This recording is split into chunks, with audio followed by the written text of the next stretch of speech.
Oke, halo, selamat malam semuanya. Halo, Malam Kakak. malam. Apa kabar Farah? Alhamdulillah Kak, baik. Baik ya, oke. Gimana? Sudah long weekend ya kemarin ya. Semoga tetap semangat, masih bisa istiqomah, masih bisa bersabar untuk menghadapi cobaan-cobaan yang menghadang. Oke, hari ini kita akan bahas materi terakhir kita, ya, bekal terakhir untuk kalian nih sebelum menghadapi atau sebelum fighting gitu ya, sebelum berperang, nggak berperang juga sih, sebelum mencurahkan semua mentalitas, kemampuan, pemahaman, latihan, kerja keras gitu kan ya. Akan bahas untuk soal terakhir yang akan kita bahas malam ini. Oke, soal terakhir soal-soal kita akan bahas dengan submateri. Hari ini adalah submaterinya mengenai bagaimana sih menentukan sebuah judul, menentukan sebuah tujuan, menentukan sebuah pola kerangka dan bagaimanakah cara pengutipan ya. Oke, kita akan belajar di hal tersebut, dan untuk soal-soal seperti ini sih sebenarnya banyak kemungkinan yang terjadi, agak memang jarang ya, nggak jarang juga sih. Pas ada muncul mungkin menentukan judul, topik, kemudian pengutipan dan lain sebagainya itu mungkin muncul, tapi pemunculannya itu nggak signifikansi seperti mungkin yang kita pelajari kemarin, seperti gagasan utama, ejaan, makna kata dan lain sebagainya seperti itu. Nah, untuk itu materi ini sih sebenarnya materi yang cukup mudah menurut saya dan cukup akan oke, silakan Eden sholat. Oke, dan cukup bisa kalian pahami dan bisa dipelajari sendiri. Tapi justru mudah itulah yang sering tricky ya kadang-kadang ya. Contoh aja menentukan judul itu kan agak susah ya. Kayaknya ini benar, kayaknya ini salah gitu. Kenapa? Karena kompleksitas menentukan judul itu harus tahu gagasan utama, harus tahu rangkuman, harus tahu simpulan. Jadi bisa menentukan makna keseluruhan, jadi bisa tahu apa sih ini judul yang tepat gitu. Oke, hari ini sudah TO ke berapa nih kalian? TO ke 8 ya? Waduh, sudah 8 ya, udah banyak banget nih. Oke, saya sapa dulu ya. Azizah, apa kabar Azizah?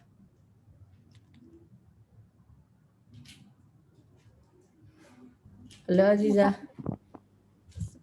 Oke, apa kabar? Alhamdulillah. Baik ya? Ya. Oke, alhamdulillah. Azizah Mirza Kautsari ya? Iya. Oke, TU ke-8 nggak ikut ya Aziza ya? Iya, Kak, izin. Oke, ada keperluan ya? Iya. Oke, ya. Semoga nanti TO selanjutnya bisa ikut ya Aziza ya. Iya, insya Allah. Oke. Tapi TO yang sebelumnya sih udah lebih better sih dibandingkan dengan TO-TO yang dari 1 sampai 8 tuh. TO kamu yang terakhir yang di kemarin yang di 7 tuh udah paling besar ya dibandingkan yang lain gitu.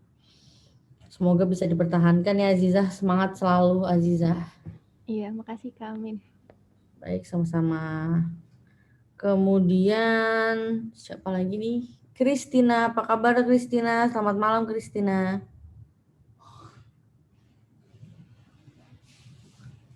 Halo Kristina Adine, malam Kak.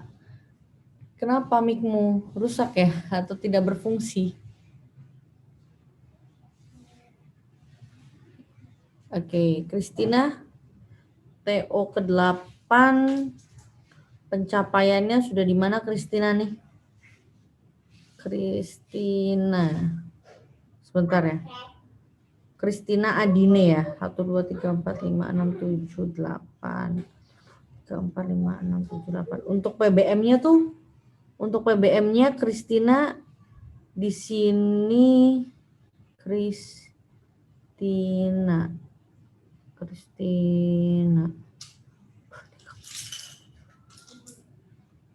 Oke, untuk PBM-nya ini bagus ya Kristina dibandingkan dengan PBM yang sebelumnya.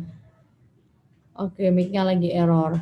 Ya, tapi kamu bisa dengar saya ya, semoga ya. Lancar ya, semoga internet saya. Oke, untuk yang PBM-nya sih ini menurut saya sih udah bagus ya Kristina. Sudah bagus, sudah di angka 800. Cuman mungkin masalah Kristina adalah ada di PPU ya Kristina. Nah, oke. Nah, kalau apa ya? Kalau di mana? Kalau di kalau soal yang nanti kita akan pelajarin ini banyak muncul di PPU ya, bukan PBM ya. Mengenai judul, terus kemudian mengenai apa lagi ya? Mengenai bagaimanakah pengutipan di dalam karya tulis ilmiah dan lain sebagainya itu akan ada di PPU. Mungkin nanti Kristina bisa lebih effort lagi ya untuk meningkatkan di PPU-nya ya Kristina. Semangat Kristina. Oke. Kemudian selanjutnya Ola. Ola, apa kabar Ola?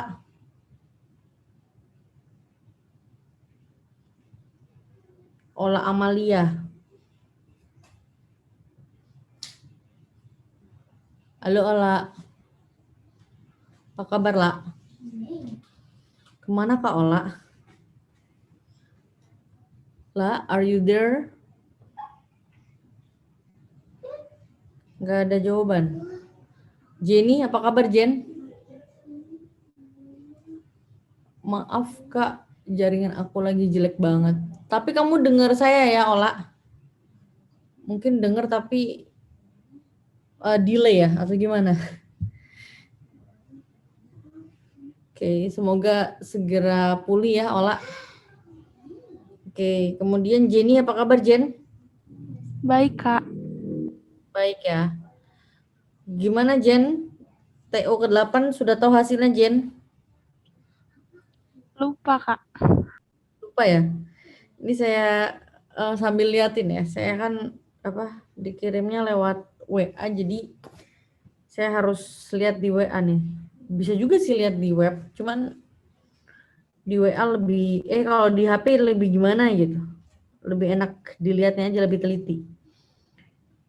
Oke, Jenny Belinda. 1, 2, 3, 4, 5, 6, 7, 8. 1, 2, 3, 4, 5, 6, 7, 8. Wow. Untuk PBM ini kamu bagus banget loh. 1000 Jen. Apa Jen? Kiatnya Jen kok bisa 1000 Jen? Nggak tahu, Kak. Gak tahu. Gampang apa soalnya ya, Jen? Ya, susah-susah gampang gitu lah, Kak. Iya. Cuman untuk yang PPU-nya nih kamu perlu di-up lagi ya Jen ya. Iya, Kak. Oke. Mungkin bisa lebih teliti kembali. Kemudian bisa lebih latihan, drilling. Oke. Sebenarnya sih apa ya? Untuk PPU nggak cuman 1-2 orang doang yang bermasalah sama PPU. Mungkin semua orang gitu rata-rata juga gitu. Kenapa ya? Karena tingkat keterbacaan kita juga sebagai bangsa Indonesia kan juga urutan keberapa sih kita gitu. Jadi memang kuncinya ya membaca, itu doang sih. Kuncinya latihan, membaca gitu. Jadi mungkin bisa lebih dikiatkan. Kalau kendor ya udah baca yang kalian minat aja dulu. Sebenarnya kalian minatnya tentang apa ya? Kalau saya minatnya semuanya tentang ini. Tentang bagaimanakah pertumbuhan anak di umur baru 4 tahun, baca-baca bagaimana penelitiannya. Kalau penelitian kan berarti kan kita baca tentang teks eksplanasi ya, explain. Kemudian bagaimana argumennya, akhirnya kita bisa tahu paragraf argumen dan lain sebagainya. Kemudian siapa lagi nih? Raffi, apa kabar Vi?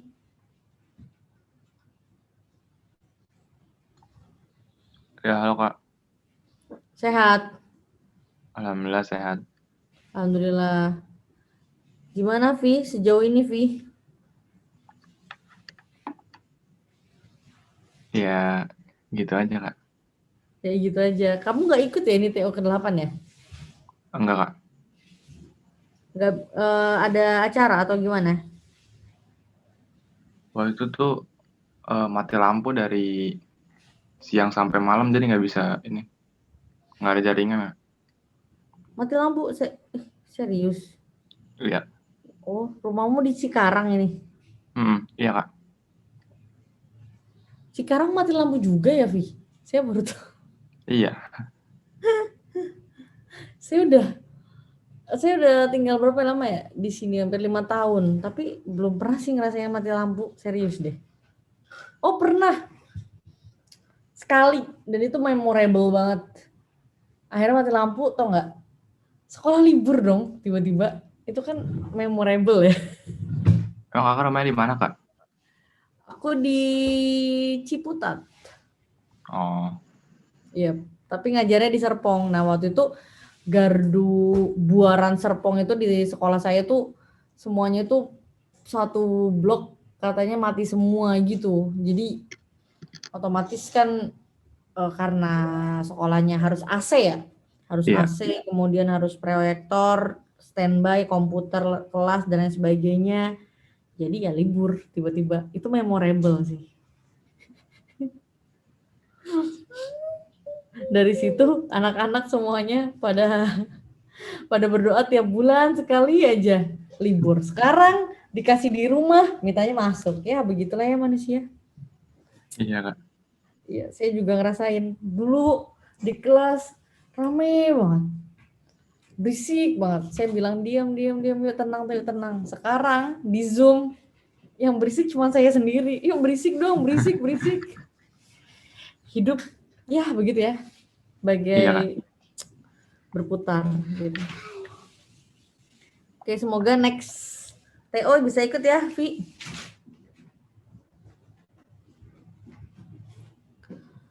Lanjut ke Farah. Farah Iya. dari mana sih Farah? Saya juga belum pernah tahu sih Farah. Oh, dari Lamongan ya Farah ya? Jauh ya Farah? Iya.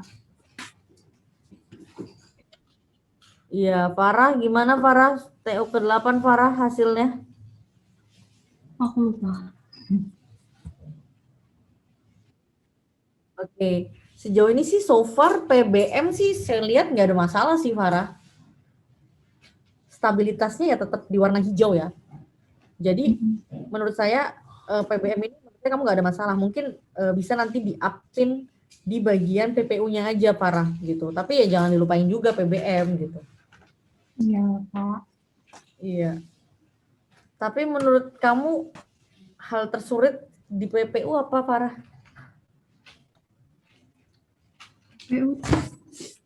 Fokus sih Kak sama fokus buat baca sama telitinya. Betul. Iya. Ya itu dua hal yang sangat penting ya. Fokus dan teliti. Mungkin nggak cuma di PPU doang kali ya. Mungkin di PK, di PU juga kan harus fokus ya. Sedangkan kan kapasitas kefokusan seseorang itu kan beda-beda ya. Dan perlu latihan gitu. Contoh saya fokus nih, kalau ngajar paling cuman ketika ngerjain doang. Ketika kayak gini mungkin fokus saya fokus ke ikan saya, ke anak saya atau kemana, itu bisa aja terjadi gitu. Ya mungkin nanti bisa latihan fokus dengan yoga mungkin Farah, atau cari solusi lain ya Farah. Iya, Kak. Oke. Kemudian Eden, udah selesai Eden, sholatnya Eden? Oke, Ola, jaringan aku lagi jelek banget, Kak. Ya, tadi barusan sih saya juga connection unstable, tapi semoga baik-baik aja ya ke depannya. Kemudian Febrian. Febrian kemana aja Febrian? Sehat Febrian? Saya baru lihat nih Febrian. Minggu lalu nggak ada ya Febrian?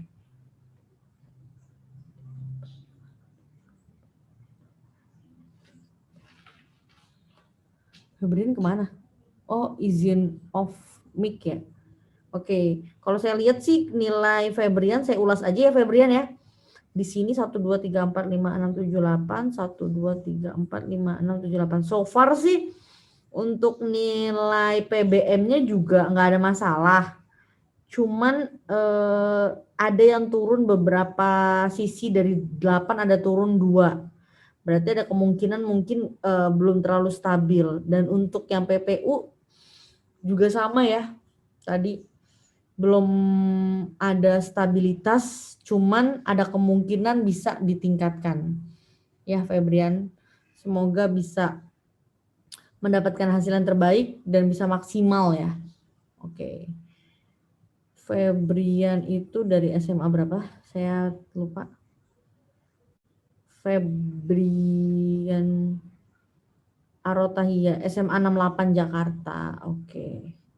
Kemudian Ratih, apa kabar Tih? Halo Ratih.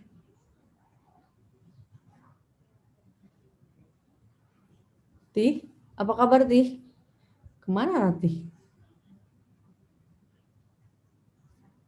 Ratih. Maaf Kak, speaker Ratih error. Oke. Mungkin bisa pakai headset Ratih. Tapi bisa dengar saya ya Ratih ya. Oke, semoga bisa dengar saya Ratih. Kalau saya lihat sih di sini 1 2 3 4 5 6 7 8. 1 2 3 1 2 3 4 5 6 7 8. Sorry. 1 2 3 4 5 6 7 8. 1 2 3 4 5 6 7 8. Oke, saya lihat sih di sini hasil PBM sama PPU kamu lebih seimbang ya PBM ya. Cuma yang di PBM ini di notes masih ada nilai yang merah yang mungkin bisa kamu perbaiki atau drilling lagi di TO situ. Kamu kan TO 3 nih nilainya merah nih. Mungkin kamu bisa drilling lagi di TO 3. Kemudian di TO yang kamu belum kerjakan kamu juga bisa drilling lagi seperti itu. Dan kalau untuk PPU-nya sih ini Ratih harus benar-benar bisa concern ya Ratih. Kenapa? Ini tuh nilai hijaunya sudah ada 5 dari 8 TO.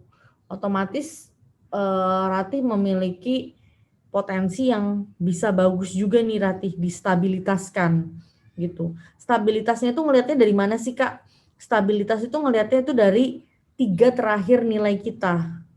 Nah, kalau nilai kamu masih 76, 651, 799 berarti itu masih tidak stabil, masih ada yang turun 1 gitu. Berarti itu nggak stabil, oke. Nah, kemudian selanjutnya siapa? Chelsea tadi kayak bukan mau masuk ya? Oke. Gak jadi masuk. Oke Ratih, semoga kamu bisa tetap semangat latihan ya Ratih ya. Dan semoga masukannya bisa membantu kalian. Dan karena ini pertemuan terakhir kita, mungkin kita akan ketemunya nanti ketika pembahasan soal ya. Ya kalau ketemu sama saya. Karena kan ada 2 pengajar ya. Ya semoga aja kita ketemu ya. Ya karena ini pertemuan terakhir. Oke, I will do the best ya. Semoga kalian bisa memahaminya. Dan ketika nanti seperti biasa, kalau nggak jelas langsung aja tanya. Dan kita langsung aja ke materi hari ini mengenai tentang karya tulis ilmiah. Oke, izin off kamera. Yap, kita langsung ke karya tulis ilmiah. Oke, untuk penjelasan mengenai karya tulis ilmiah, kenapa sih harus kita masukkan ke dalam PPU gitu kan? Maksudnya ke dalam PPU. Untuk soal karya tulis ilmiah ini, kita nggak bahas tentang gimana cara nulis karya tulis ilmiahnya ya. Kenapa? Karena Ya karena ini bukan pelajaran, tapi ini lebih fokus ke PPU. Jadi untuk untuk memahami sebuah karya tulis ilmiah di soal-soal UTBK itu banyak yang sering muncul adalah mengenai judul bacaan, kutipan, maksud, dan tujuan. Nah, maksud dan tujuan ini biasanya jadi satu sih, gitu. Makna ya, biasanya dia lebih ke makna kata, makna istilah, lebih ke situ ya, lebih ke makna kata, makna istilah, gitu, makna kata. Nah, kalau untuk yang tujuan, itu biasanya tujuannya itu harus ngelihat dulu dari apa? Dari jenis paragrafnya dulu. Oke. Nah, pasti kalian juga udah kerjakan kan tadi pagi tuh soal-soal mengenai menentukan judul bacaan, kutipan, maksud, dan tujuan. Nah, untuk kali ini saya lebih ke materinya dulu. Setelah itu kita akan seperti biasa ya bahas soal yang tadi pagi kalian kerjakan. Nah, untuk soal-soal UTBK itu sih saya kalau melihatnya ya mau menelaahnya karya tulis ilmiah itu memang sebagian besar tulisan di UTBK itu adalah semuanya ilmiah ya, rata-rata ilmiah. Dari ilmiah ini dari mana? Dari sebuah penelitian, dari sebuah riset ya, dari sebuah riset atau penelitian. Nah, dari sebuah penelitian ini kan dilakukan sama seseorang kan ya, seseorang ahli atau seseorang yang masih merintis karirnya gitu, atau seseorang yang memiliki rasa penasaran gitu. Rasa penasaran tapi dilampiaskan dengan menulis gitu. Nah, riset dan penelitian ini ditulisnya secara ilmiah. Artinya ilmiah itu apa? Artinya terstruktur menggunakan bahasa yang baik dan benar. Jadi ilmiah itu bukan banyak opini, tapi ilmiah itu juga adalah yang objektif. Jadi dia banyak juga mengandung fakta. Makanya kalau di soal PPU tuh kadang-kadang ada yang menentukan fakta, ada yang menentukan opini gitu kan ya. Nah, itu berarti tulisannya biar kalian bisa nilai nih. Ini kira-kira tulisannya ilmiah atau enggak ya? Gitu. Lanjut ke slide berikutnya. Oke, nah secara harfiah, ya, secara bahasa ya, untuk karya tulis ilmiah itu apa sih artinya? Ya, kita harus tahu dulu ya artinya ya. Jadi karya tulis ilmiah itu adalah tulisan yang dibuat berdasarkan kegiatan-kegiatan ilmiah. Kegiatan ilmiah itu apa aja? Penelitian lapangan, penelitian laboratorium, telaah buku, riset, perpustakaan, seperti itu. Nah, untuk hal ini dituangkan dalam sebuah bahasa gitu kan. Penelitiannya dituangkan secara bahasa gitu, secara tertulis gitu. Nah, dari bahasa inilah makanya kita akan mengkaji di dalam beberapa hal. Oke, yang pertama setelah kita tahu pengertiannya, kita harus tahu syarat-syaratnya. Yang dimaksud dengan karya tulis ilmiah itu syaratnya apa aja. Yang pertama itu harus sesuai dengan hasil penelitian. Jadi kalau semuanya kalian ada teks nanti di UTBK ada tentang berdasarkan hasil penelitian, pasti ini bentuknya adalah sebuah fakta. Contoh ya. Contohnya adalah seperti ini. Menurut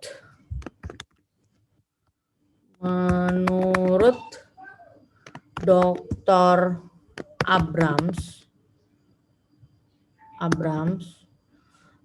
manusia memiliki masing-masing ego, gitu kan?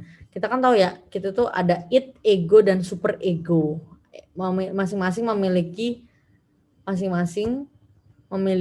ego, masing-masing memiliki ego yang terdiri atas it, ego,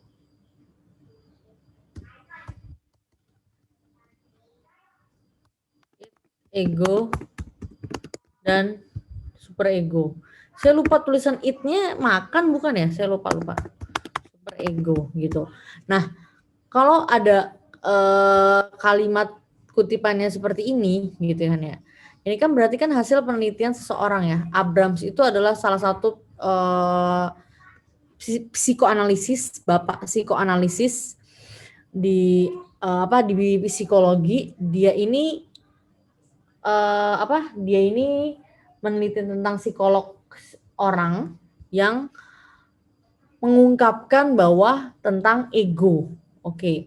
Kalau ada kata-kata menurut Abrams gitu kan. Manusia memiliki masing-masing yang memiliki terdiri atas it, ego, dan super ego. Nah, kalau kayak gini disebutnya apa?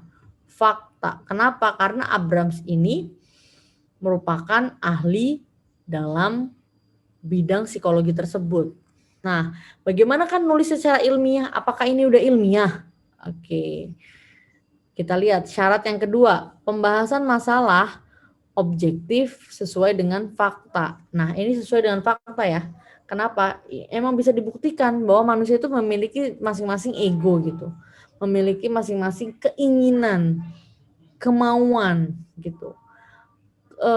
Yang berbeda-beda gitu. Contoh mau saya sih, saya pengennya hidupnya sih tenang-tenang saja, tidak ada masalah, terbebas dari mara bahaya dan lain sebagainya. Nah, mungkin keinginan orang lain ketika pengen diminta sebuah permintaan, pengen minta yang lain gitu. Contohnya saya minta mau punya banyak anak atau apa ya, tiap orang beda-beda ya. Oke, jadi itu masalahnya adalah objektif. Jadi objektif ini adalah bisa dibuktikan secara ilmiah gitu. Karena berdasarkan fakta dapat dibuktikan. Nah, kemudian karangan itu mengandung masalah yang sedang dicarikan pemecahannya, baik dalam penyajian maupun pemecahan. Masalah digunakan metode tertentu. Oke, untuk karya tulis ilmiah itu dia ini syaratnya adalah dia harus punya, berarti apa? Harus punya masalah. Harus punya sebuah problem ya. Harus punya masalah. Kenapa harus punya masalah, Kak? Ya karena dia apa? Harus dicarikan pemecahannya. Karangan itu harus mengandung masalah yang ada pemecahannya. Contoh masalah saya adalah saya punya teman yang sangat egosentris. Gimana sih menurut Abrams ego itu? Apakah beda it, ego, super ego? Nah, inilah nanti akan dibahas.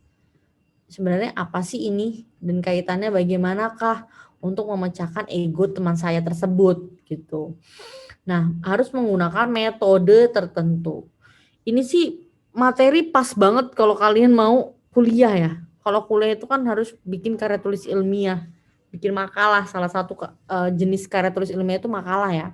Makalah, paper, jurnal, artikel, kemudian skripsi, tesis, disertasi, itu adalah contoh-contoh bentuk dari karya tulis ilmiah. Nah, kemudian ya semoga bisa membekali kalian nanti di kuliah ya, amin. Kemudian bahasanya harus lengkap, terperinci, teratur, dan cermat. Nah, kalau kita lihat nih tulisan saya tadi, menurut Dr. Abrams, manusia memiliki masing-masing ego yang terdiri dari it, ego, dan super ego. Ini lengkap ya, terperinci juga, dan teratur juga. Ada kata menurutnya dulu gitu di awal, dan cermat. Nah, ini kurang cermat. Kenapa ini kurang cermat? Karena di sini saya perlu, ini diambil sumbernya dari mana. Kalau karya tulis ilmiah, itu harus ditulis sumber. Nggak cuman kata siapa aja, nggak cuman ngomong doang gitu. Tapi harus tahu sumbernya di mana. Samalah seperti kita belajar ya. Dulu juga waktu zaman orang menuntut ilmu ya, itu kan harus tahu ya apa ya, sanad, matan dan lain sebagainya itu harus tahu ilmunya ini dari mana, terpercaya apa enggak, siapa gurunya. Ya sama seperti karya tulis ilmiah. Jadi karya tulis ilmiah itu harus tahu sumbernya ini dari mana, dari buku apa, siapa yang ngomong. Oh tiba-tiba Dokter Abrams ini dikutip dari dari buku ekonomi, itu kan nggak mungkin. Abrams yang mana? Itu kan akhirnya tidak sesuai gitu. Nah kemudian selanjutnya adalah mengenai bahasa yang digunakan hendaknya benar, jelas, ringkas, dan tepat sehingga tidak terbuka kemungkinan bagi pembaca untuk salah tafsir.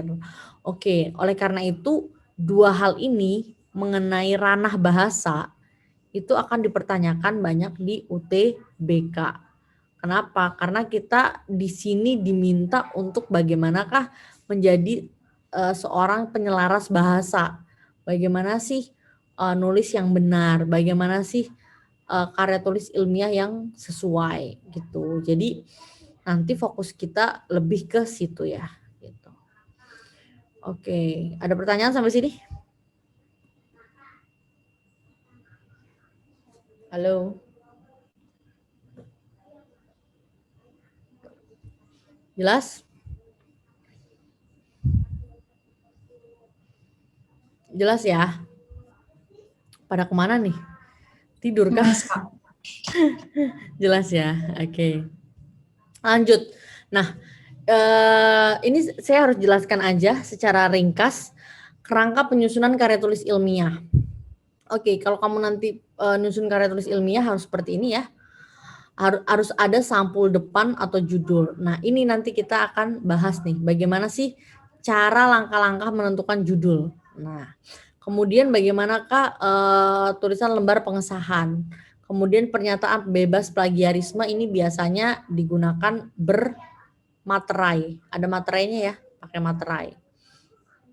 Kemudian harus ada abstrak atau ringkasan. Nah, cara meringkas itu nanti kalian akan terapkan untuk abstrak penelitian kalian gitu.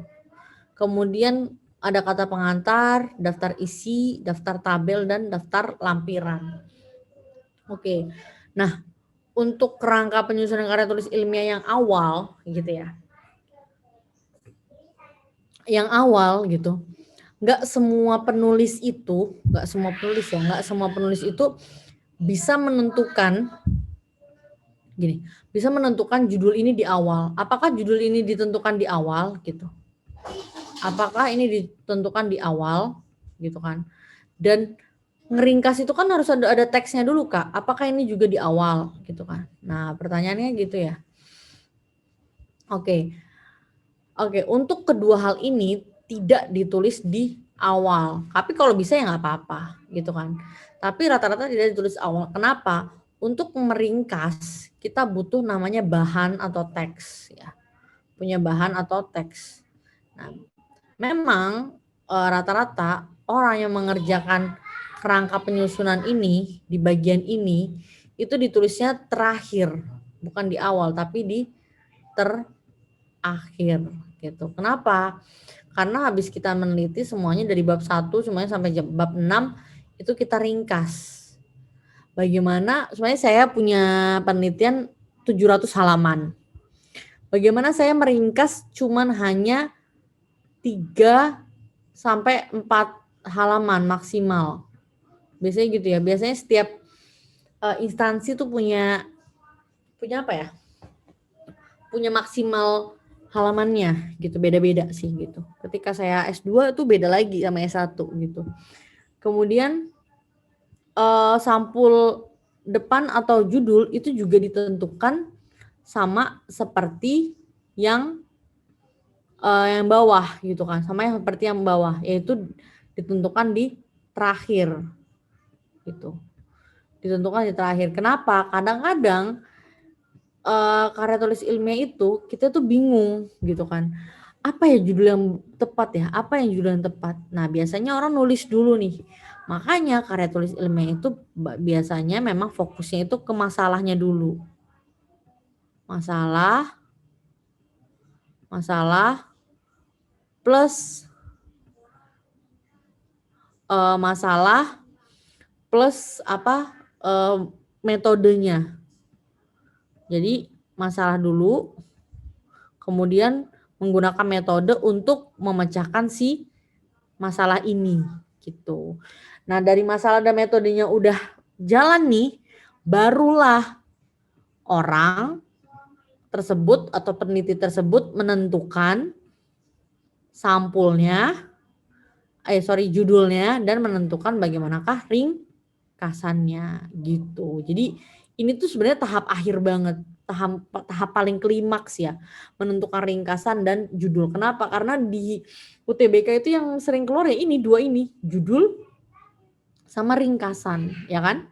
Di PPU tuh banyak mengenai dua hal tersebut. Oke. Kemudian selanjutnya adalah pertama judul ya. Apa sih judul? Ya. Kenapa sebegitu pentingnya judul? Penting dong. Kenapa? Karena ya dari judul tersebut itu harus apa? Karena judul itu adalah merupakan kepala karangan. Jadi dia kepalanya yang diletakkan pada bagian atas dalam sebuah teks. Jadi dia itu harus singkat, padat, jelas dan bermakna. Artinya bisa mewakili ya, judul yang baik itu adalah judul yang mampu mewakili keseluruhan isi karangan. Oke. Contoh nanti kita akan menentukan judul bagaimanakah judul-judul yang baik gitu. Oke, untuk penulisan judul ini yang perlu kalian notes adalah yang pertama, judul bukan kalimat. Judul bukan kalimat ya. Jadi judul karena dia bukan kalimat tidak menggunakan tanda baca. Ya, oke. Judul tidak menggunakan tanda baca kecuali dia itu analisisnya tanda baca atau kecuali dia memang judul buku ya. Judul buku jangan pakai tanda baca gitu. Tapi walaupun dia pakai tanda baca itu bukan kalimat gitu. Oke. Kenapa bukan kalimat ya? Karena dia judul bukan kalimat gitu jawabannya. Kemudian yang nomor 3 untuk penulisan judul. Oke. Sorry. Oke, untuk penulisan judul digunakan huruf kapital. Nah, penggunaan huruf kapital ini boleh secara keseluruhan atau hanya di awal kata seperti itu. Oke, mohon maaf ya sebentar ya.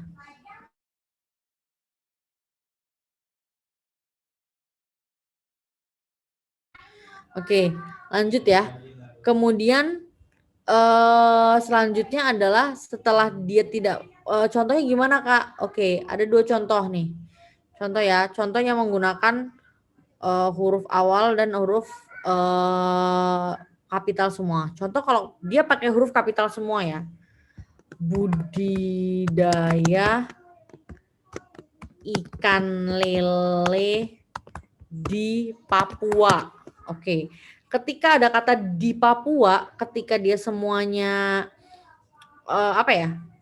kapital, maka D-nya juga harus kapital gitu.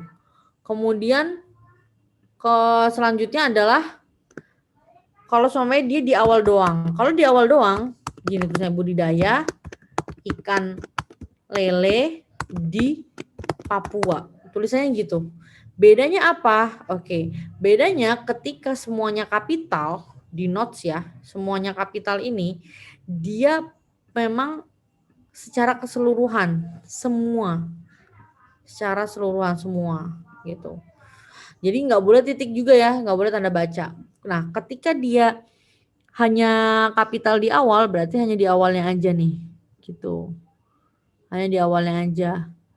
Tapi notes-nya adalah ketika ini di awalnya saja, untuk preposisi, untuk preposisi dan atau kata depan ya, dan konjungsi ditulis huruf kecil. Notes-nya itu aja. Oke, sampai sini ada pertanyaan untuk menulis judul?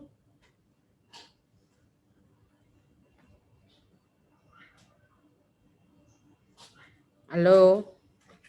Ada pertanyaan?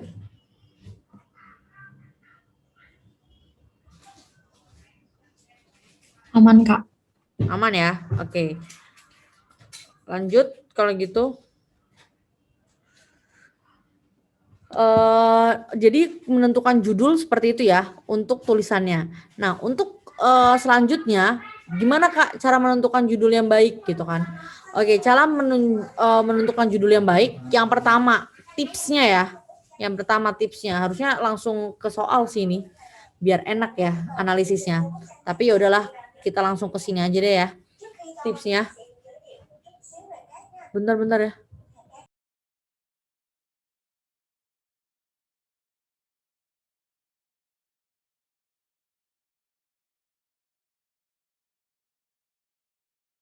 Oke, lanjut ya.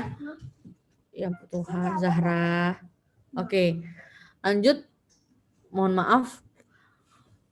Kemudian kalau kita lah mau menentukan judul, bagaimana caranya Kak? Ya, menentukan judul yang pertama, ya pasti harus tahu apa? Harus tahu kalimat gagasan utama. Nah, kalau mau tahu gagasan utama, kemarin apa caranya?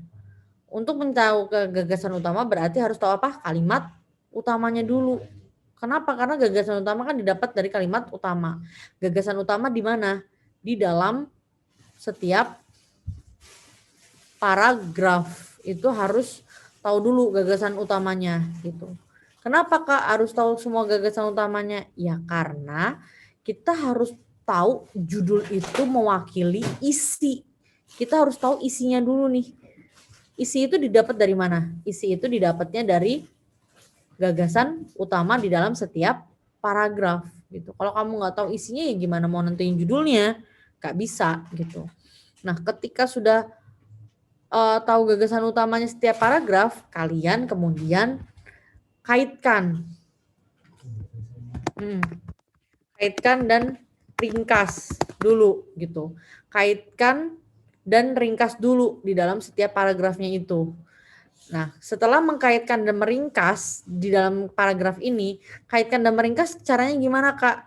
Caranya adalah dia mengkaitkan gagasan utama dalam setiap paragraf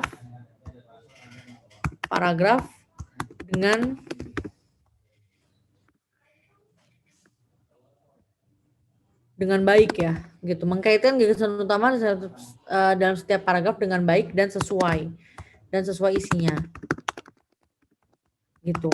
Biasanya gagasan utama yang baik dan sesuai isinya itu biasanya gimana? Biasanya juga dia bisa ditentukan dengan kata yang sering muncul. Ada kata-kata yang sering muncul. Nah, kata yang sering muncul ini dipastikan sering muncul, dipastikan dia akan menjadi kata untuk judul. Jadi kata yang sering muncul ini bisa jadi dia merupakan salah satu kata di dalam judul tersebut gitu. Nanti kita langsung praktik aja ya untuk menentukan judulnya. Oke, dan sampai sini ya judul ya. Oke, kalau sudah judul, selanjutnya adalah cara pengutipan ya. Nih, cara pengutipan ini lumayan tricky juga ya. Nah, untuk kalian mungkin, Kak, saya nggak pernah diajarin ini ya, makanya belajar ini ya. Mungkin kalau kalian belajar karya tulis ilmiah di kelas 11 ya. Kalau saya sih ngajar karya ilmiah itu di kelas 11 buat project ikut ujian, itu belajar tentang e-note, body note, footnote, dan daftar pustaka. Apa sih bedanya? Bedanya ada ini, persamaannya dulu ya. Persamaannya itu adalah ini sama-sama semuanya adalah pengutipan gitu. Pengutipan itu ada dua hal, ada dua jenis. Ada pengutipan langsung ya. Pengutipan itu ada yang langsung, kutipan ya. Ada yang langsung, ada yang tidak langsung. Caranya, cara pengutipan yang langsung dan tidak langsung itu bisa posisinya di body note atau in note langsung. Ini secara directly. Itulah pokoknya secara langsung, bisa secara langsung di dalam paragrafnya. Kalau footnote posisinya doang yang beda sih sama body note. Kalau footnote itu ada di bawah, ada di bagian bawah. Nanti saya kasih contoh ya. Kemudian kalau di daftar pustaka ya di akhir pembahasan bukan di akhir pembahasan ya, di akhir bab, setelah bab penutup ya, di akhir atau setelah bab penutup gitu. Bedanya itu ya. Oke. Kita langsung aja lihat contohnya. Cara pengutipan yang pertama adalah in note atau body note. In note merupakan kutipan yang terletak langsung dalam paragraf. Ini maaf ya kalau kalian ngelihat mungkin pengertiannya itu panjang banget, tapi ini saya singkat aja. Bedanya tadi sama-sama semua pengutipan. Bedanya adalah diletak. Kalau dia memang terletak langsung dalam paragraf, contohnya gini. Menurut Nurul, oke, kita mau ngutip Nurul nih. Tapi Nurul ini ngomong dalam Zuriyah, jadi si Nurul ini ngomong sama si Zuriyah. Ini bukan ngomong sama si Zuriyah, Nurul ini berpendapat. Tapi dalam Zuriyah, dalam bukunya Zuriyah gitu maksudnya. Dalam bukunya Zuriyah, pakai tanda kurung dulu, 2008 tahun terbit bukunya, tahun terbit buku si Zuriyahnya ya, kemudian titik 2, 90 ini halamannya. Oke, nah boleh dia posisinya bisa 2. Ketika posisi dia ngomong di dalam sebuah buku, posisinya harus langsung kayak gini. Tapi ketika dia posisinya tidak secara di buku, tapi dia ngomong langsung seperti ini. Gitu. Bedanya itu ya. Oke. Nah, menurut Nurul dalam Zuriyah 2008.290, kemudian tanda kurung, nilai terdapat pembakuan tentang hal baik, ini ngomongin nilai ya, dan hal buruk serta pengaturan perilaku dan moral diartikan, serta, ada sertanya ya, diartikan sebagai nilai-nilai yang menjadi pegangan bagi seseorang yang mengatur tingkah lakunya. Oke, berarti si pendapat Nurul ini cuma sampai sini doang. Gini, sampai buruk ini. Sertanya ini berarti dari serta ini pendapatnya si Bertens. Bertens ini ahli moral ya. Moral. Jadi bukunya tuh buku tentang moral. Nah, si Bertens ini ngomong bahwa perilaku moral diartikan sebagai nilai yang menjadi pegangan bagi seseorang yang mengatur tingkah lakunya, itu langsung diomongin dia di bukunya dia. Gitu. Oke, jadi si Zuriyah tadi ngutip ngomongannya si Nurul, tapi Bertens tidak mengutip omongan siapapun. Dia berpendapat sendiri. Ke Bertens, 2013.2 112 ini halamannya. Nah, kemudian tanda kurung dulu, baru titik di akhirnya. Nulisnya seperti ini ya. Nah, Kak, gimana Kak kalau namanya itu panjang? Contohnya, kayak saya sih namanya panjang ya. Contohnya apa ya? Contohnya nama saya sebenarnya saya namanya sebenarnya Wulandari Napitupulu gitu kan. Contoh. Enggak, saya bukan marga Napitupulu gitu. Contoh Wulandari Napitupulu. Bisa nggak Kak ditulis semuanya? Biasanya tidak ditulis semuanya ya. Untuk in note itu ditulisnya salah satunya. Gitu, salah satunya. Oke, bisa yang di awal ini suku kata awal atau yang di terakhir. Boleh salah satu gitu. Nah, Bertens ini kan namanya K. Bertens. K ini saya nggak tahu K-nya apa ya, Bertens doang gitu. Jadi boleh saya Napitupulunya aja gitu, nama marganya aja. Atau nama awalnya aja, boleh. Tapi tidak semuanya ya. Oke, nanti kalau daftar pustaka beda lagi ya, dibalik. Tapi kalau ini boleh salah satu. Oke, jadi dia boleh salah satu. Kalau untuk in-note gitu. Kemudian selanjutnya nilai moral dikategorikan menjadi nilai moral agama, nilai moral kepribadian, dan nilai moral sosial. Suparwoto 2004.2.258. Nah, berarti pengutipan ini sama seperti yang mana? Sama seperti yang Bertens ya. Gitu. Berarti ini pengutipan secara tidak langsung ya. Tidak langsung gitu kan. Kalau dia pengutipannya langsung, pasti dia pakai apa? Pakai tanda petik. Gitu, bedanya itu. Nah, kemudian begitu pula dengan Suseno mengategorikan nilai moral dengan istilah etika wahyu. Nah, berarti kan dia memberikan apa? Memberikan tekanan lagi ya, memberikan penguatan lagi etika peraturan dan etika situasi. Nah, begitu pula menurut Suseno ini berarti ada yang kurang. Harusnya Suseno ini juga dijelaskan di sini. Nah, ini salah ya. Masih ada yang missing nih. Kemudian dalam penelitian ini oleh Nurholis, DKK titik. Oke, dengan judul kutip. Oke, lihat ya. Kutipnya 2 nih ya. Oke. Karena ini adalah artikel, maka jangan lupa ya, artikel itu ditulisnya dengan apa? Dengan tanda kutip.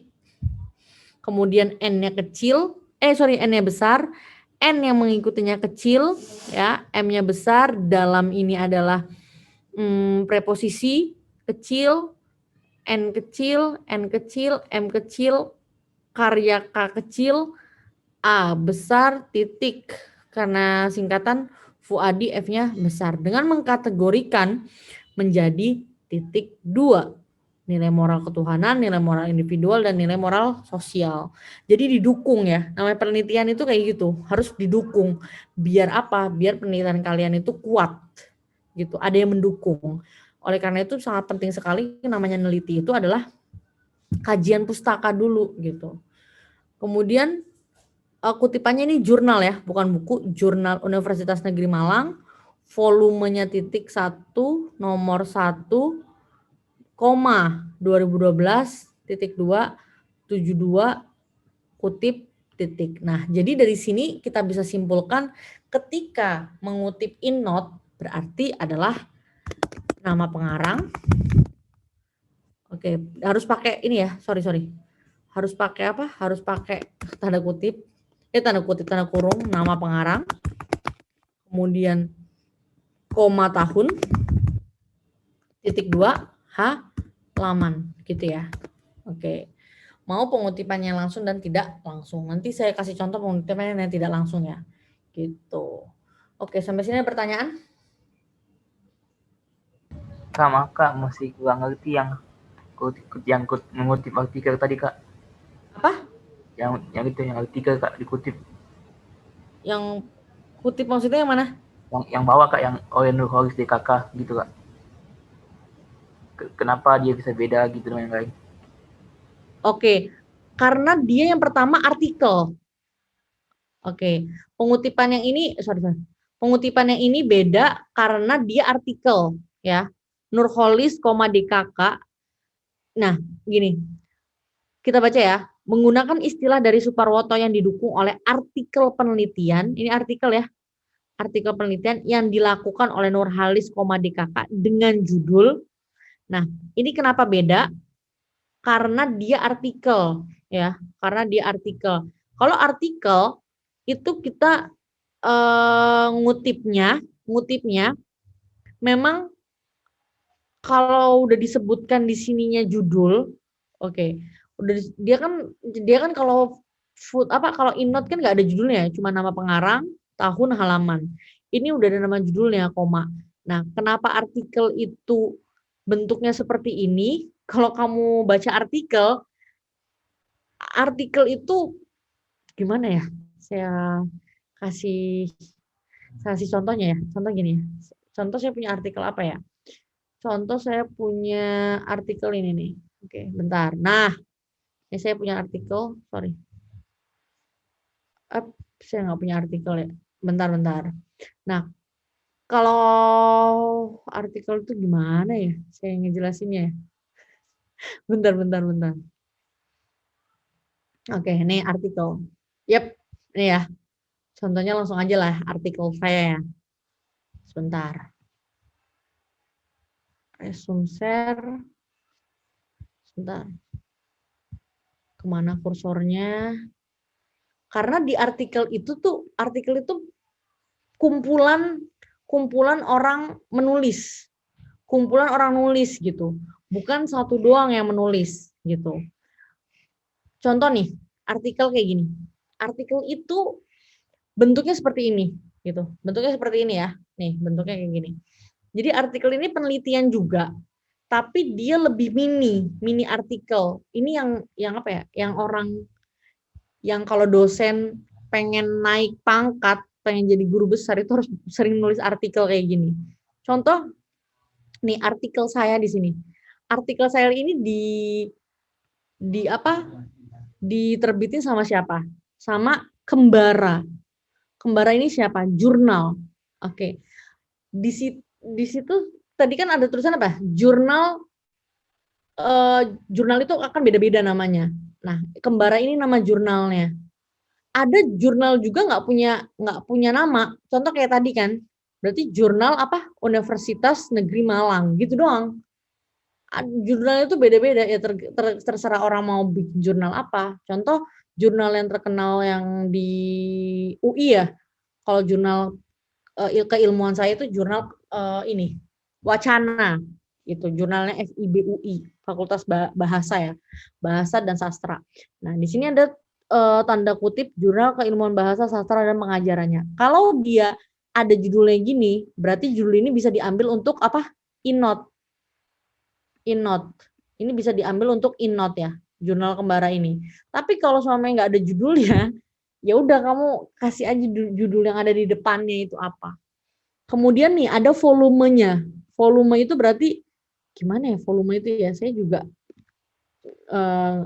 volume ini berarti jadi setiap jurnal itu tiap tahun itu nerbitin.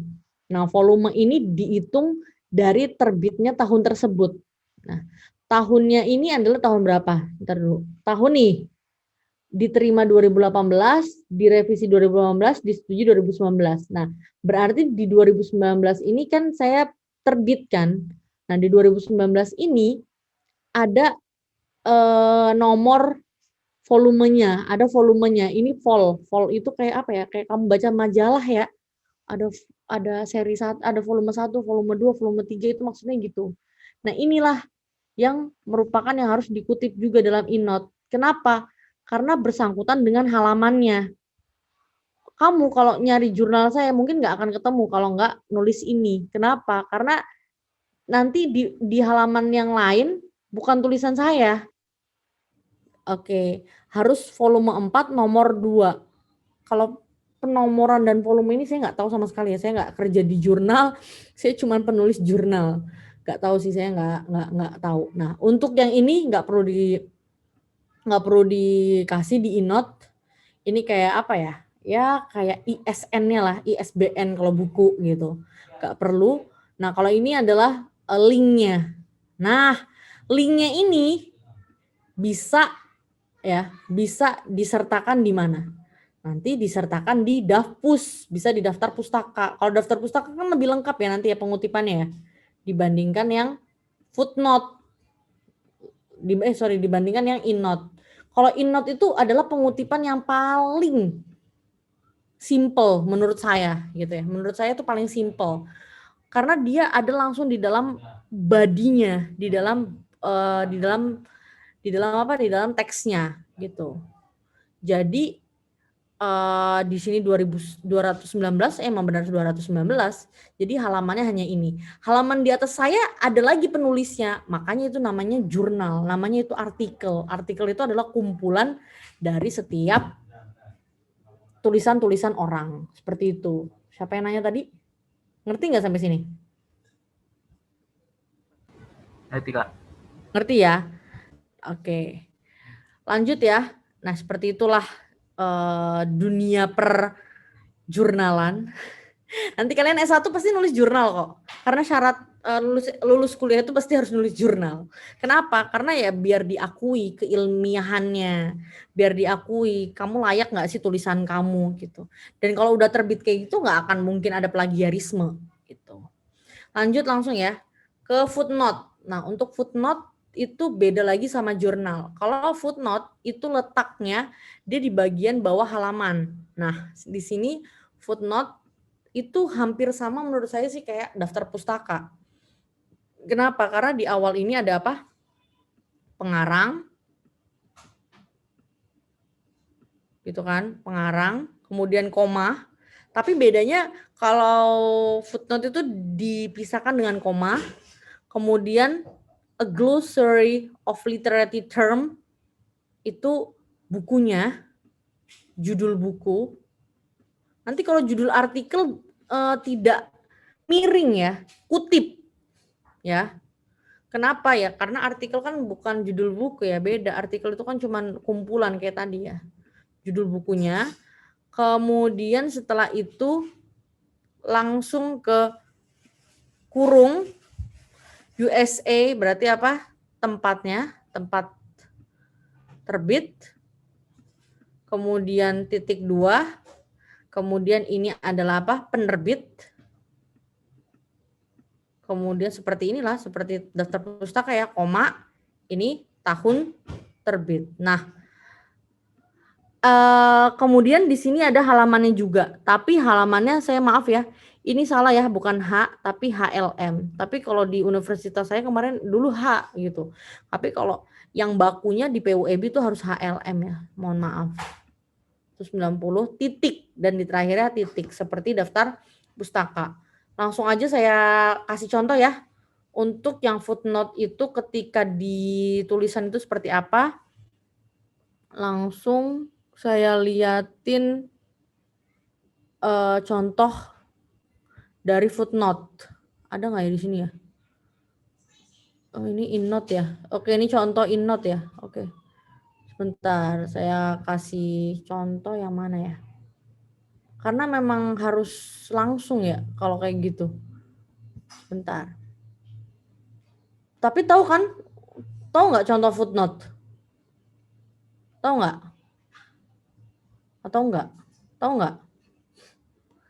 Gimana? Ada yang tahu nggak contoh footnote? Halo? Ada yang tahu contoh footnote atau nggak pernah lihat? Oke. Nih ya, contoh kayak gini nih. Langsung saya kasih contoh aja. Oke, ini contoh footnote kayak gini. Contoh kamu mau ngutip sesuatu, nanti kalau ada pengutipan, ada penulisan. Contoh footnote itu ada sih di Microsoft Word. Tinggal apa ya, reference. Kemudian klik insert footnote di sini nih. Insert footnote. Di sini. Udah kayak tulis kayak saya ngajarin penulisan ya. Di sini footnote langsung klik aja. Set, dia akan otomatis ya mengurutkan 1, 2, 3 sesuai dengan urutannya. Setelah itu dia ditulisnya setelah titik ya, harus setelah titik. Kemudian di sini akan ada pembatas seperti ini otomatis. Titik M titik H titik Abrams, glossary of literary terms yang tadi, New York, Harcourt, Brace 7.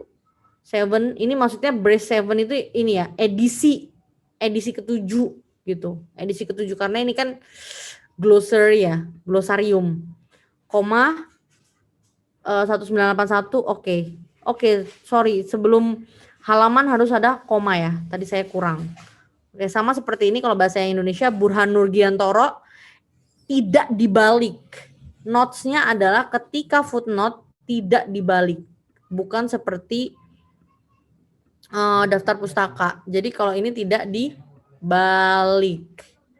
Tapi kemudian setelah tidak dibalik, dia dipisahkan koma, miring, kurung, koma, diakhiri titik. Seperti itu bedanya. Oke, sampai sini ada pertanyaan?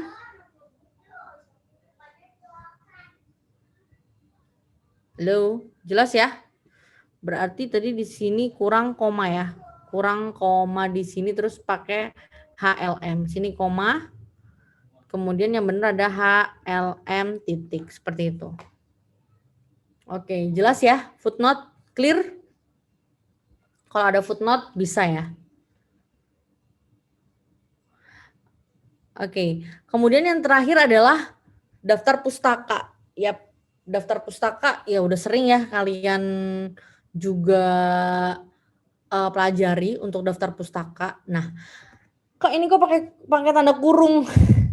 Seharusnya nggak usah pakai tanda kurung, Kak. Ya, lagi-lagi kebijakan kuliah ini saya tadi ngopi dari tempat kuliah. Saya ini harusnya nggak usah ada tanda kurung. Jadi kalau di daftar pustaka di notes adalah dia dibalik. Harusnya namanya Riente Sigurs. Harus dibalik. Jadi Sigurs, Riente 2000 titik evaluasi teks sastra itu adalah ini tahun ya, tahun terbit. Kemudian di sini ada apa? Judul bukunya. Nah, kalau terjemahan kan saya bacanya terjemahan kan. Nah, ini pakai tanda kurung. Kemudian titik Yogyakarta titik 2 Adicita penerbitnya gitu. Nah, beda sama yang tadi. Kalau semuanya yang artikel itu bedanya adalah tidak miring. Bedanya adalah dia pakai kutip. Ya. Pakai kutip untuk judul artikelnya gitu. Untuk judulnya. Kemudian tulis nih kan namanya jurnal aksara. Oh berarti jurnalnya jurnal aksara. Ada nih kalau kamu ketik di Google muncul gitu. Jurnal aksara. Kemudian volumenya volume 29. Nomor 1 Juni gitu. Harusnya ada, tahunnya udah ada ya 2017 gitu. Nah oke. Sampai sini ada pertanyaan mungkin? Untuk daftar pustaka? Kak, Ya mana? boleh. Tadi itu tahunnya dikurung atau enggak kayak Pak? Harusnya enggak. Ini saya masih pakai kebijakan dari kampus. Ntar kamu kalau masuk kampus nih, kan kamu S1 nih, terus kamu S2, pasti kebijakan ya kalau di beda kampus ya. Kalau kamu beda kampus pasti kebijakan kampusnya beda juga gitu. Tapi sebenarnya urutannya sama aja gitu. Cuman ya namanya juga beda penulisan ya. Itu kan budaya aja gitu. Oke, jelas ya sampai sini? Kak, aneh apa? Yang itu yang kok ada yang miring, ada yang dikasih kutip gitu, Kak? Iya, tadi itu kan bedanya sama seperti tadi footnote. Kalau dia buku, judul buku, ini kan judul buku kan? Yang ini judul buku nih, evaluasi teks sastra. Ini buku, bentuknya buku. Nah, bukunya dia buku. Kalau ini bentuknya adalah judul artikel. Bedanya itu. Kalau dia bentuknya artikel, kayak tadi ya, artikel jurnal saya itu, kan kumpulan tulisan. Dia kalau judul artikel pakainya kutip. Kalau dia judul buku, dia harus miring. Jadi kamu harus tahu dulu nih, kamu ngutipnya dari buku apa dari artikel. Seperti itu. Oke? Kak. Ya, sama-sama. Kemudian selanjutnya adalah, waduh, sudah 19.45 ya, 15 menit lagi. Aduh, oke. Nah, tujuan penulisan. Oke, tujuan penulisan ini kalian harus tahu nih dulu. Tujuan penulisan seseorang itu akan beda-beda ya. Teks narasi, teks eksposisi, teks eksplanasi, dan teks argumentasi itu tujuannya beda-beda.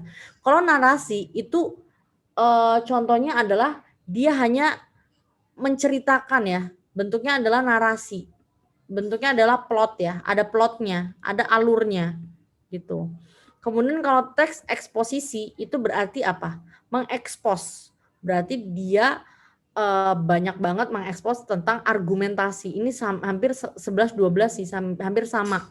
Teks eksposisi sama argumentasi. Nah, kedua teks ini tujuannya adalah untuk apa? Untuk memberikan sebuah pengaruh dan memberikan sebuah kepercayaan. Jadi apa ya? Jadi teksnya itu pasti mempengaruhi. Ada kata-kata suggest-nya, ada kata-kata banyak opininya, gitu. Kemudian kalau teks eksplanasi ini lebih ke menginformasikan. Kenapa? Karena bentuknya dia adalah tentang keilmuan, hanya menginformasikan. Nah, bentuknya di dalam teks tersebut kalau eksplanasi itu banyak berupa fakta. Kalau yang tadi eksposisi sama argumentasi itu banyak argumen, banyak opini. Kalau teks eksplanasi itu banyak fakta.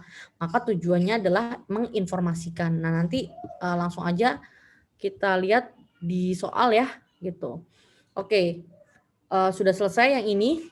Selanjutnya kita akan bahas langsung ke soal ya, gitu. Mana soal? Sebentar. Kalian udah kerjakan kan ya soalnya? Sebentar. Saya buka dulu nih soalnya. Wow, banyak banget tab yang saya buka. Sebentar. Yap. Oke. Nah, di sini soal yang pertama adalah mengenai mana nih? Finder, no. Safari. Oke. Nah, di sini yang pertama adalah teksnya mengenai bagaimanakah sikap penulis dalam bacaan tersebut. Nah, berarti kita harus tahu opininya, bukan opini ya, omongan si penulisnya dulu. Sikap penulis ini kan digambarkan biasanya oleh apa? Oleh argumennya. Argumen itu bisa berapa ya? Bisa berbentuk opini gitu. Jadi bentuknya argumennya itu apa? Oke, kalau kayak gini ada soal kayak gini pasti baca soal dulu, kemudian baca opsinya aja dulu gitu. Kenapa? Karena dari opsinya ini kita nggak baca semuanya. Dari opsinya ini kita hanya akan membaca tentang apa? Kata kuncinya. Kita perlu kata kunci. Oke. Kenapa perlu kata kunci? Karena kita mau mencari secara cepat. Oke. Yang pertama, yang A, cemas. Kata kuncinya cemas. Yang B, kata kuncinya antusias. Yang C, kata kuncinya resah. Yang D, kata kuncinya prihatin. Yang E, kata kuncinya bersemangat. Nah, ini semua kata kuncinya adalah kata kunci apa? Kata kunci ejektif, gitu kan? Kita tahu ini kata kunci yang ejektif. Apakah kata kunci ejektif ini sesuai sama teks tersebut? Karena kan ini harus sesuai dengan bacaan ya. Berarti kita cek dulu nih bacaannya, gitu. Nah, cara ceknya gimana? Oke, cara ceknya berarti kita harus tahu dulu gagasan utama di dalam setiap paragraf. Kita harus tahu paragraf 1 gagasan utama, paragraf kedua apa, ketiga apa. Oke, kita lihat paragraf pertama. Penyebaran fitnah dan berita palsu yang marak disinyalir. Kemudian terkait dengan literasi dan apresiasi masyarakat terhadap kesusastraan. Apresiasi, tentang apresiasi ya. Ini kenapa? Karena di awal udah ngomongin apresiasi, kedua tentang apresiasi lagi. Dengan demikian kegiatan apresiasi lagi, kemudian apresiasi lagi, penghargaan karya sastra memudar penghargaan.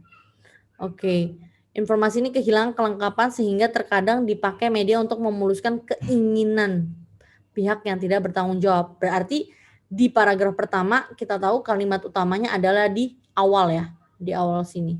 Berarti hubungannya adalah tentang apresiasi itu,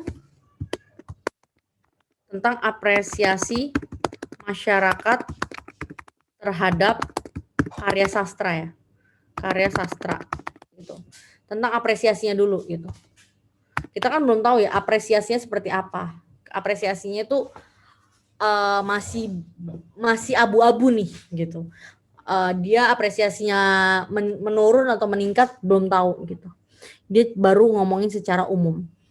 Kemudian yang nomor 2, pengajaran sastra. Oke. Kemudian hanya sebatas mempelajari teks berdasarkan aliran-aliran tertentu. Pengajaran sastra lagi harus diarahkan kegiatan membaca sastra, mengakrabkan peserta didik. Di sisi lain, kemampuan kapabilitas dan memadai mendampingi peserta didik dalam memahami sastra. Yep. Selain itu, metode pembelajaran tertentu tetapi harus memberikan kesempatan pada guru untuk menggunakan berbagai metode secara bervariasi dalam pengajaran materi agar tujuan pembelajaran dapat dicapai. Berangkat dari hal ini, orientasi dari pengajaran konsep teori sastra, sejarah sastra tampaknya sudah saatnya dikurangi. Yang lebih penting saat ini tampaknya adalah mengakrabkan peserta didik terhadap karya sastra sehingga mampu menikmati, mengkritik, menciptakan karya sastra sendiri. Nah, berarti di sini dia udah berargumen nih. Kenapa? Sudah berargumen. Dari mana kata-kata berargumennya gitu? Berargumennya mana? Oke, lihat kata-kata ini. Kata-kata pengajaran sastra idealnya tidak hanya sebatas mempelajari di kelas. Pengajaran sastra harus diarahkan. Oke, kalau sudah ada kata-kata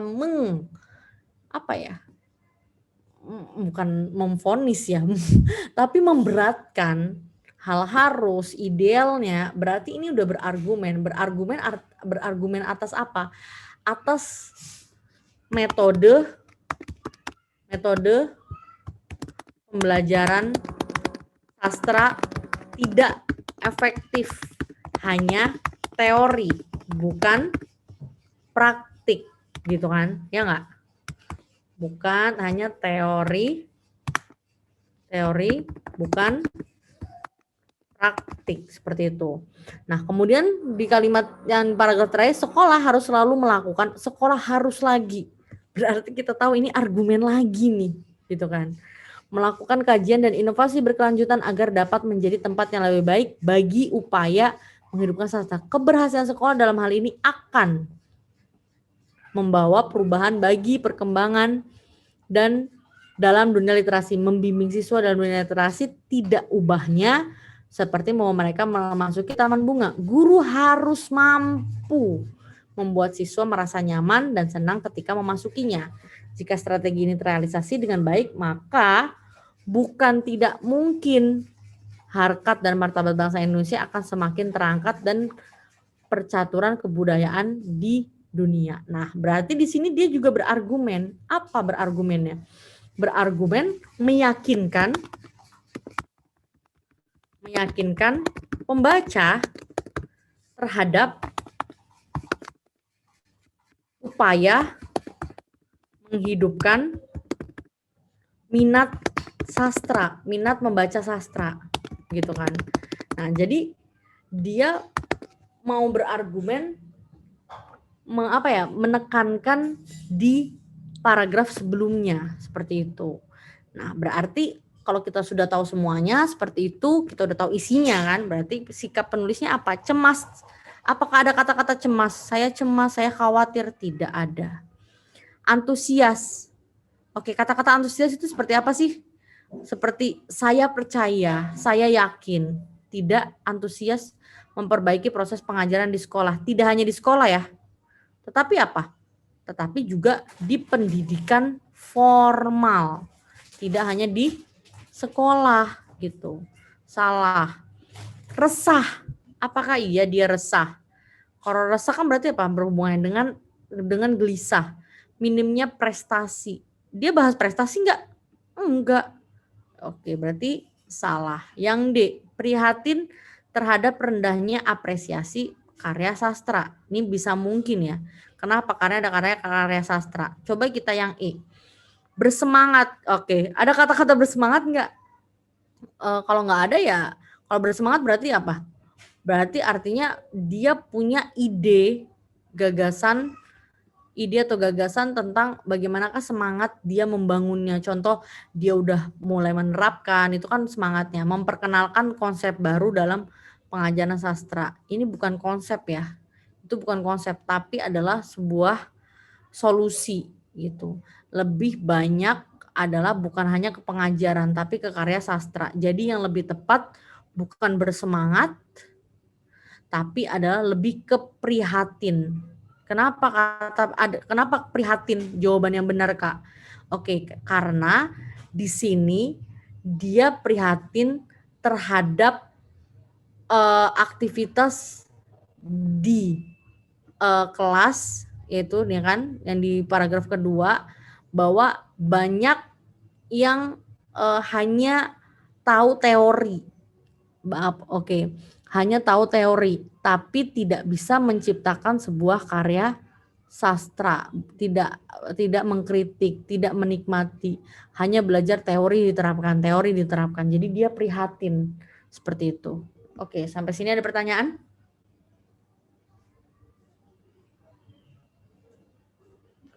Jelas? Caranya? Berarti caranya yang pertama, baca soal, baca opsi dengan kata kunci, tentukan gagasan utama, kemudian baru masukkan ke dalam pilihan opsi di dalam pilihan ganda gitu. Oke. Jelas? Next ya. Lanjut. Halo, jelas nggak? Pada kemana nih? Kak. Ya. Jelas? Oke. Kalau sudah jelas, langsung aja di nomor 3 ya. Nomor 3 nih banyak yang masih keliru. Oke, nomor 2 judul ya. Oke, nomor 3 juga judul ya. Ini kita bahas aja judul satu aja ya. Untuk nomor 3, banyak yang keliru ya. Oke, ini judul. Mana judul yang paling tepat untuk melengkapi tulisan di atas? Ini kan belum ada judulnya, jadi kita harus lengkapi dengan judul. Baca dulu apa? Soalnya, kemudian opsinya. Oke, lihat opsinya. Tentang apa ini? Efektivitas. Ini hubungan, ini pengaruh, ini membuat, dan yang E adalah meningkatkan. Beda ya. Kata kuncinya beda-beda. Itu kenapa kita harus tahu kata kuncinya dulu. Karena beda banget. Maknanya aja beda. Hurufnya aja beda, Kak. Apalagi maknanya gitu kan ya. Nah, itu maksudnya. Nah, kita langsung aja setelah itu kita baca teksnya. Berdasarkan penelitian Latifah Nur Ahyani, Universitas Muria Kudus menunjukkan bahwa metode dongeng dapat memberikan sumbangan terhadap perkembangan kecerdasan moral. Oke, berarti ini metode ya, ngomongin tentang apa? Tentang metode dongeng. Nah, kemudian Latifah meneliti siswa TKB berusia 5 tahun dengan jumlah subjek orang ya, pada kelompok eksperimen dan kelompok kontrolnya dari 17 anak yang terdiri dari 8 anak kelamin laki-laki dan 9 anak berkelamin perempuan. Hasil analisis menunjukkan ada pembeda tingkat pencapaian kecerdasan moral anak prasekolah antara mereka yang dibimbing nilai moral menggunakan metode bercerita dengan mereka yang tidak menerimanya. Oke, berarti omongan si Latifah yang di awal ya. Si Latifah yang ini diperkuat dengan apa? Penelitiannya, dengan hasil penelitiannya bahwa metode dongeng ini ternyata ada perbandingan yang signifikan yang diceritakan dan tidak diceritakan. Hasil analisis menunjukkan ada hal berbeda antara kecerdasan moral sebelum menerima bimbingan moral melalui metode bercerita dan setelah menerimanya sebanyak 34%. Nah, berarti kita lihat efektivitas. Efektif nggak? Kalau efektif kan berarti harus berhubungan dengan efektif atau tidak. Sedangkan kata-kata di atas tidak ada satupun ngomongin efektif. Ya nggak usah dipilih. Hubungan, ada nggak hubungan? Hubungan dongeng dan anak-anak nggak ada. Nggak ada kata-kata hubungan. Jelas-jelas ini ngomongin tentang metode gitu kan. Metode eksperimen gitu kan. Metode eksperimen dan kelas kontrol. hubungan dongeng dan anak, enggak juga. Dongeng berpengaruh pada prestasi anak. Oke, enggak ngomongin tentang prestasi anak. Dongeng membuat anak cerdas. Oke, enggak ngomongin cerdas, tapi tentang kecerdasan moral ya. Dongeng meningkatkan kecerdasan moral anak. Oke, dongeng meningkatkan kecerdasan moral anak. Nah, antara yang E sama yang A gitu kan. Ini antara E dan A. Bedanya apa yang E sama A gitu kan. Yang E gitu kan. Yang E ini enggak ada kata metodenya. Yang E cuman dongeng meningkatkan kecerdasan moral anak. Moral anaknya ada. Sedangkan di sini kan dia ini bereksperimen antara ada satu kelas kontrol, tidak kontrol pakai metode dongeng, dan satu kelas tidak pakai metode dongeng, maksudnya tidak pakai metode dongeng, dan satu kelas eksperimen menggunakan metode dongeng. Nah, berarti kan dia membandingkan kan, si metode dongeng ini sebenarnya efeknya gimana sih gitu. Berarti ini berhubungan dengan sama-sama metode dongeng. Oke, ada kata metode dongeng yang pertama di sini. Ini benar di sini. Oke, kalau dongeng di sini berarti agak kurang, tapi kecerdasan moral di sini benar pada tumbuh kembang anak. Oke, pada tumbuh kembang anak inilah yang nggak ada mungkin di teks, tapi metode dongeng di sini yang sudah benar. Tapi kalau kita lihat untuk teks tersebut, kalau penelitian seperti ini adalah bukan untuk meningkatkan. Kalau meningkatkan ini kan berarti dia pakai cara-cara lain nih, nggak cuma satu cara gitu. Tapi ini lebih ke efektivitas. Bagaimana sih efeknya? Efek pakai dongeng sama efek nggak pakai dongeng itu gimana? Oh, ternyata ngefek. Apa efeknya? Efeknya adalah skala besar 34%. Lebih efeknya itu lebih lebih berefek pada anak yang dipakein dongeng moralnya dibandingkan yang tidak mendapatkan dongeng. Jadi yang A yang benar, seperti itu. Jelas sampai sini? Halo? Kalian pada jawabnya E ya? Di sini jawabannya rata-rata E.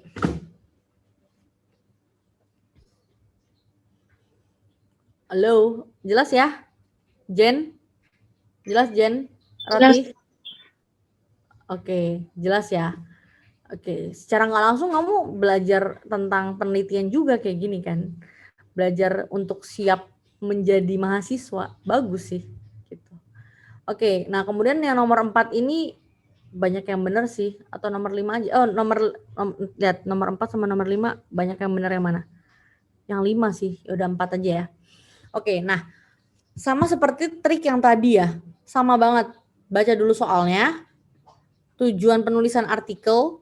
Kemudian kata kuncinya, kata kunci di dalam setiap opsinya apa?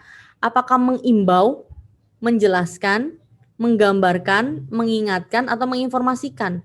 Kalau dia menggambarkan berarti apa? Berarti dia deskripsi. Kalau menjelaskan berarti eksposisi, mengimbau persuasi, menginformasikan berarti eksplanasi gitu kan. Bedanya itu. Makanya kita harus tahu nih jenis-jenis penulisan gitu. Oke, kita lihat selama beberapa tahun terakhir, pabrik-pabrik gula di Indonesia mengidap, berarti verbnya ini ya, penyakit parah. Candi Baru, 1 dari 13 pabrik gula di Jawa Timur, pabrik gula di seluruh Indonesia. Bukan saja ketinggalan teknologi, melainkan, bener ya, kehilangan daya saing. Bila hal ini dibiarkan berlarut-larut, akan terjadi penutupan pabrik dan berdampak kepada lapangan kerja masyarakat setempat. Dengan demikian, pemerintah perlu. Oke. Nah, biasanya tujuan penulisan itu memang ada di akhir paragraf gitu. Jadi orang mempengaruhi apa enggak itu kan biasanya kan ngomong-ngomong dulu baru di terakhirnya dia baru menjelaskan gitu. Perlu mencegah hal ini terjadi dengan memberikan bantuan alat yang canggih. Nah, apakah perlu itu mengimbau? Enggak dong. Gitu kan. Mengimbau itu kan berarti ayo gitu kan. Mengimbau itu kan berarti mengimbau itu artinya apa? Bukan ayo. Kalau ayo kan berarti persuasif ya. Mengimbau itu artinya memberikan solusi. Bener, ini mengimbau ya. Ini mengimbau ya, perlu, seharusnya, sebaiknya, seyogyanya gitu. Kemudian yang B, menjelaskan kerusakan sebuah pabrik. Tapi dia tidak menjelaskan secara utuh karena di sini titiknya adalah mengimbau. Jadi tujuan penulisan artikel itu biasanya memang ada di sebuah si opini penulisnya. Jadi tujuan penulisan itu lebih ke kalian bagaimana sih ngelihat sebenarnya nih penulis ini mau nyampein apa. Kalau kalian bisa nebak tujuannya berarti itu yang ada di otaknya. Intinya gitu, kayak menerka-nerka bagaimanakah ini penulisan gitu. Kalau menginformasikan, dia tidak akan pernah ada kata-kata perlu, ini nggak perlu gitu. Kalau menginformasikan ya cuma menginformasiin aja gitu. Contoh manfaat daun kelor, itu kan cuma menginformasikan manfaatnya adalah 1, 2, 3. Nggak mengimbau gitu. Kalau menjelaskan juga enggak, menggambarkan apalagi, nggak ada deskripsi ya, mengingatkan enggak, menginformasikan juga tidak. Jadi mengimbau ini lebih ke opini penulis, opini ini ada di akhir paragraf dengan kata-kata di sini adalah perlu mencegah hal ini terjadi dengan memberikan bantuan alat yang canggih. Jadi caranya adalah kalian lihat dulu soalnya, kemudian lihat opsinya, kata kuncinya, kemudian diberikan ke teks, dan kalau di teks tujuan penulisan artikel itu biasanya memang ada di akhir paragraf untuk kalimat-kalimat yang punya argumen ya. Nah, kalau kalimat-kalimat yang punya fakta memang tidak mengimbau, hanya biasanya menjelaskan atau menginformasikan aja. Nah, untuk menjelaskan dan menginformasikan kan itu hampir-hampir sama, Kak. Nah, mungkin kata kuncinya bisa kalian bedakan di setelah kata-kata ini. Ini kan beda ya, setelah kata-kata ininya. Kalau akhirnya mengimbau atau menginformasikan gitu. Oke, sampai sini jelas? Jelas, Kak. Jelas ya. Oke, kemudian yang terakhir saya akan bahas nomor 6 yaitu tentang pengutipan. Nah, perbaikan kutipan 1 pada teks tersebut adalah, kutipan 1 di sini ada kata-kata menurut Clayton Alderfer dalam Nasar gitu kan. Motivasi belajar adalah kecenderungan siswa dalam melakukan kegiatan yang didorong oleh hasrat untuk mencapai prestasi atau hasil belajar sebaik mungkin. Oke, pengutipannya ini bener sih. Jadi si Nasar ini ngutip si Alderfer, ya kan? Oke, untuk penulisannya sih nggak ada masalah sih ya. Ada tanda kurung, koma, titik 2, tutup kurung. Nah, salahnya adalah apa? Salahnya setelah ini kan masih ada kalimatnya ya. Masih ada kalimatnya kan nak ya. Jadi dia harus menggunakan huruf kecil. M-nya kecil gitu. Karena masih terusan yang depan. Oke, itu sih. Cuman itu doang notes-nya. Oke, jadi yang tidak tepat yang manakah gitu kan. Kita lihat di sini. Yang A. Yang A benar ya, ada koma. Ada tanda komanya baru dilanjutkan dengan M-nya kecil. Kemudian ini masih salah. Kemudian di sini malah tanda italik. Ngapain dimiringin gitu kan? Tanda miring kan untuk ini ya, kata daerah atau kata asing. Kemudian yang selanjutnya tidak ada koma. Nah, ini harusnya ada koma ya. Berarti di sini ada yang missing, salah. kemudian yang di sini koma tapi huruf besar. Salah dong. Oke. Jadi yang benar adalah yang A. Jadi kalau mau mengutip langsung dan tidak langsung di dalam body note atau in note itu kalau seperti ini harus koma dulu, baru setelahnya adalah huruf kecil seperti itu. Oke, sampai sini jelas, Nak? Jelas, Kak. Oke, alhamdulillah. Kalau sudah jelas, terima kasih hari ini yang sudah bergabung dengan pembelajaran bahasa Indonesia terakhir ya kita, yaitu tentang karya tulis ilmiah. Mungkin banyak banget yang memang harus kalian pelajari lagi dan saya nggak bisa menyampaikan semua. Saya sih pengennya nyampein semua ya secara utuh, tapi karena waktunya terbatas dan ini juga pertemuan terakhir, saya mohon maaf apabila ada kesalahan. Selama 10 kali kita sudah bertatap muka, enggak ya, bertatap virtual, semoga ilmu yang saya sampaikan bisa bermanfaat untuk kalian.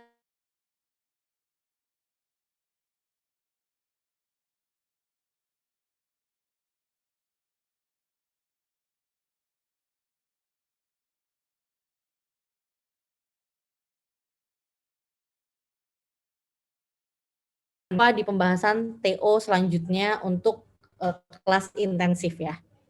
Oke, saya akhiri. Wabillahi taufiq wal hidayah. Wassalamualaikum warahmatullahi wabarakatuh. Selamat malam semuanya. Makasih Kakak. Makasih, Kak. Ya, makasih Kak. Oke, baik, sama-sama Farah. Oke, sama-sama.